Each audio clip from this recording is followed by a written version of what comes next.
고린도전서 16장 13절에서 14절 말씀입니다. 깨어 믿음에 굳게 서서 남자답게 강건하라. 너의 모든 일을 사랑으로 행하라. 아멘. 할렐루야. 오늘도 좋은 날입니다. 고린도전서 16장 13절에서 14절 말씀 묵상입니다. 오늘은 문제를 극복하는 지혜라는 제목으로 말씀을 나누도록 하겠습니다. 우리는 인생을 살아가면서 여러 가지 예상치 못한 문제를 직면하게 됩니다. 그럴 때 우리는 쉽게 낙심하게 되는데 그 근본적인 이유는 크게 세 가지입니다. 첫째, 내게 찾아온 문제가 세상에서 제일 크다고 생각하기 때문입니다. 그래서 다른 것이 보이지 않고 문제에 붙들리게 되는 것입니다. 우리가 동굴 속에 들어가서 밖을 내다보면 세상은 온통 굴 모양으로 동그랗게 보입니다. 안타깝게도 동굴에 갇히면 시야가 제한되어 동굴 모양의 세상만 전부로 보이는 것입니다. 그러나 세상은 내가 만난 사건보다 더 큰 문제들이 많이 있습니다. 둘째, 왜 나에게만 이런 어려운 일이 일어나느냐고 원망하는 것입니다. 많은 분들은 아무 문제 없이 평안하게 사는 것 같은데 왜 나에게만 이런 고통이 찾아왔냐는 것입니다. 그래서 누가 나를 위로하려 해도 아니 당신이 내 사정을 어떻게 알겠느냐 하면서 위로를 거절합니다. 그러나 성경은 해 아래 새 것이 없다고 말합니다. 동서고금을 막론하고 나와 같은 문제로 고민하고 눈물 흘렸던 사람들이 수도 없이 많습니다.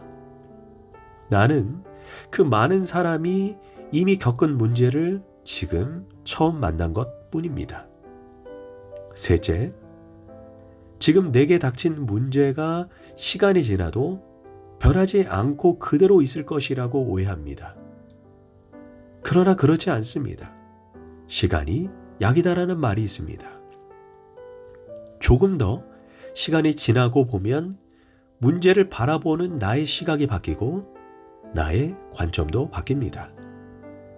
지금 당장은 절망이고 실패한 듯 보이지만 그 문제로 인해 새로운 길이 열리게 되고 어느 순간 그런 일도 있었던가 하는 날이 반드시 오게 됩니다. 그래서 전문가들에 의하면 이 세 가지 오해를 벗어나야 문제를 훨씬 더 수월하게 풀 수 있다고 말합니다.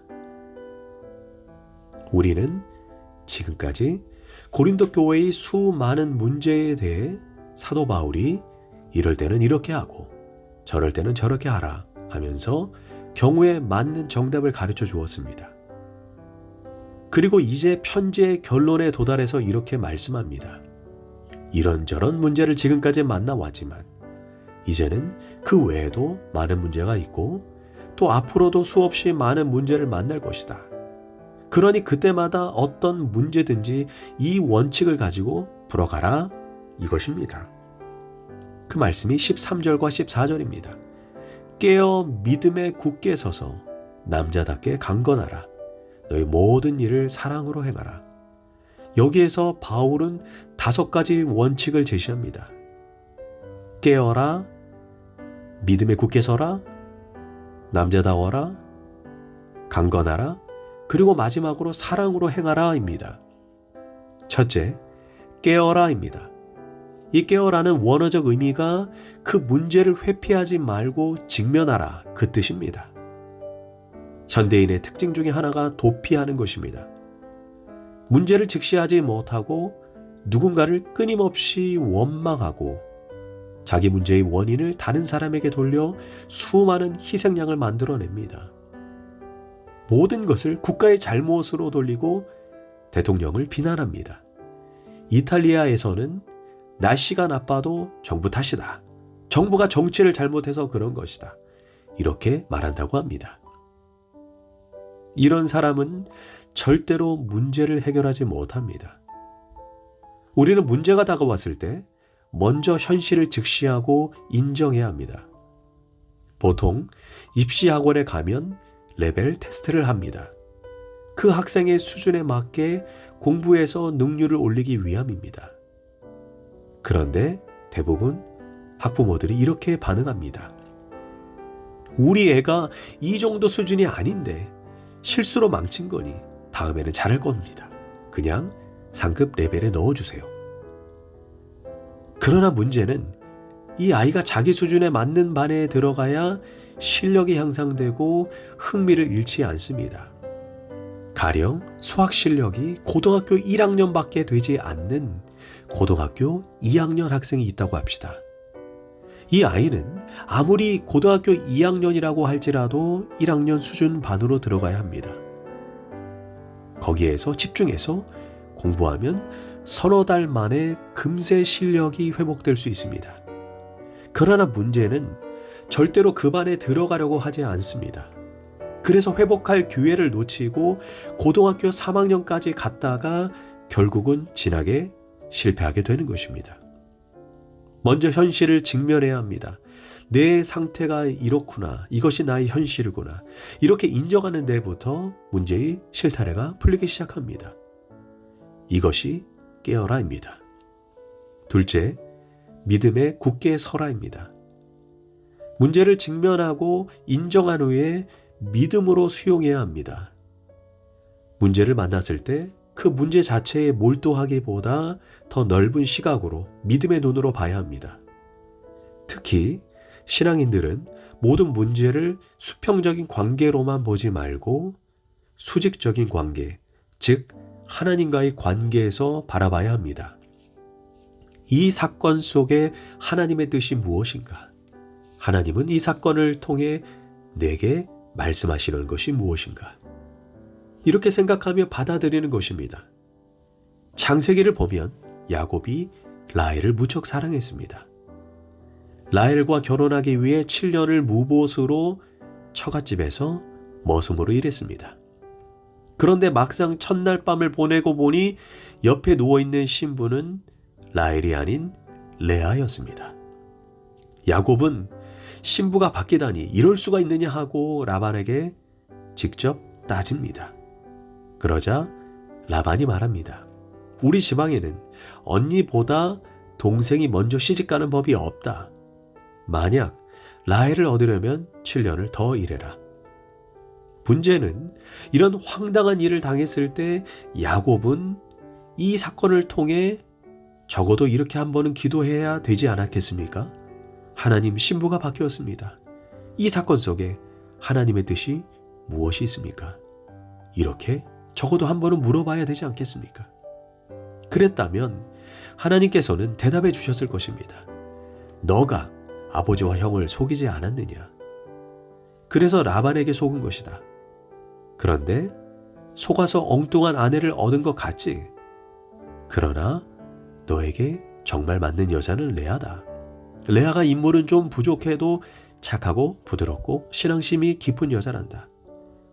레아도 너를 깊이 사모해서 아버지의 뜻을 따른 것이다. 어쩌면 이렇게 말씀하셨을 것입니다. 그리고 야곱이 레아를 받아들였다면 어쩌면 야곱의 인생도 달라졌을 것입니다.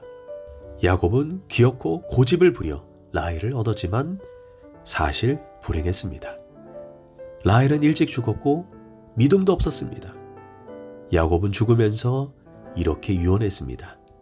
나를 레아 곁에 묻어다오. 우리는 내가 만난 사건을 믿음의 눈으로 받아들이면 새로운 차원이 열립니다. 그러므로 원인만 분석할 것이 아니라 궁극적으로 사건을 믿음으로 받아들여야 합니다. 이것이 믿음 위에 굳게 서라입니다. 셋째, 남자다워라입니다. 문제를 직면하고 믿음의 눈으로 받아들였다면 이제 태도를 분명히 해야 합니다. 여기서 남자답다라는 말은 그 당시 문화적 배경에서 살펴야 합니다. 이스라엘에서는 사람의 수를 셀 때 어린이와 여자는 세지 않고 성인 남자만 계수합니다. 그것은 성인의 대표가 남자이기 때문입니다. 고로 이스라엘 개념에서 남자답다라는 말은 어리다, 미숙하다의 반대말로 성숙하다라는 뜻입니다. 성숙한 사람의 특징은 책임질 줄 아는 것입니다. 성숙한 태도는 자기 일에 책임을 지는 것입니다. 일이 생기면 뒤로 숨고, 대의가 무너지는데도 자기 이익만 챙기고 위험하면 먼저 도망가는 사람이 있습니다. 이는 성숙한 태도, 책임지는 태도가 아닙니다. 사실 고린도 교회에 분쟁을 일으킨 사람은 소수입니다. 대부분의 성도들은 착하고 하나님만 바라보는 진실한 성도들입니다. 그런데 왜 교회 전체가 문제에 휘둘릴까요? 대다수의 성도들이 구경만 하기 때문입니다. 성숙한 태도로 여보시오, 그것은 옳지 않습니다. 그만하시오, 이렇게 하지 못하고 몸을 사리며 뒤에서 눈치나 보기 때문입니다. 내가 왜 나가서 욕을 먹어? 그냥 좋은 게 좋은 거지. 이런 태도 때문에 교회 전체가 휘둘렸던 것입니다. 고로 문제를 해결하려면 남자다운 태도, 성숙한 태도가 필요합니다.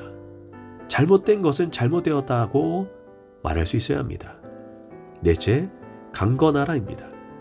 이 말은 헬라어로 힘을 내라, 그 말입니다. 사람들은 힘이 없다는 말을 자주 하는데 사실 힘이 없는 게 아니라 힘을 내지 않는 것입니다. 사람들은 대부분 자기가 가진 힘이나 정신의 능력의 10%도 사용하지 못하고 죽는다고 합니다. 힘은 많지만 마음이 나약해지고 늘어져서 힘을 사용하지 못하는 것입니다. 작은 힘도 집중하면 무서운 것입니다. 반대로 강건하지 못하면 반드시 약해져서 쓰러집니다. 그러므로 강건해야 합니다. 힘을 내야 합니다. 마지막으로 바울은 너희가 사랑으로 행하라, 이렇게 말씀합니다. 우리가 여러 가지 문제를 해결해 가면서 무엇보다 항시 근본 동기를 물어야 합니다. 앞서 고린도전서 13장에서 사랑이 없으면 아무것도 아니다라고 했습니다. 언제나 문제 해결 방법이 하나님을 사랑하고 진리를 사랑하고 교회를 사랑하고 영혼을 사랑하는 그 마음을 잊지 말아야 합니다. 그렇지 않으면 해결하고 나서도 하나님 앞에 책망을 받게 되는 것입니다. 기도하겠습니다. 하나님, 내 인생에 불쑥 찾아온 문제 앞에 인간적인 방법이 아닌 성경적인 방법을 적용해서 잘 풀어갈 수 있도록 지혜를 허락해 주옵소서. 예수님의 이름으로 기도합니다. 아멘.